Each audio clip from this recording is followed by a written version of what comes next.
আমি ক্ষমতায় আসলে দুর্নীতি বন্ধ করব, আমি ক্ষমতায় আসলে চাঁদাবাজি হবে না, আমি ক্ষমতায় আসলে হত্যার বিচার করব, এই কথাগুলো আমি তো শুনতে চাই মানুষ। আমি ক্ষমতা এই কথাগুলো শুধু জামাত বলছে, আর অন্য কোনো দল বলছে না? আমি বিডিআর হত্যার বিচার করবে, শাপলা চত্বরে বিচার করবে, দুর্নীতির টাকা ফেরত আনবে, তারপরে দুর্নীতি বন্ধ করবে, এই কথা যাদের কাছ থেকে আমরা প্রত্যাশা করি শুনি নেই, তাদের টপের কাছ থেকে আমি শুনি নেই। আমি শুনি নেই তো, আপনি বলেন, আপনি শুনছেন? দেখেন যে বিডিআর হত্যার বিচার করব, শাপলা চত্বর হত্যার বিচার করব, ক্রস ফায়ারে মারা গেছে তাদের বিচার করব। জি, এগুলো তো অন্তর্বর্তী সরকারও বলেছিলেন, কিন্তু সেগুলো অন্তর্বর্তী সরকার ইমিডিয়েটলি 12 তারিখ চলে যাবে। He is not elected, he has no commitment.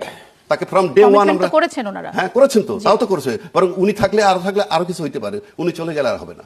আচ্ছা, আপনার মনে হয় অন্তর্বর্তী সরকার থাকলে যেটুক হইছে কিছুটা হয়তো আশা আছে, রাজনৈতিক সরকার থাকলে রাজনৈতিক সরকার সেই আশা বলতে থাকবে না? রাজনৈতিক সরকার বলতে জামাত বাদে অন্য কোনো রাজনৈতিক আমার সরকার কাছে মনে থাকলে? হয় না। আচ্ছা, কারণ আমরা কথাটা পাই নাই তো।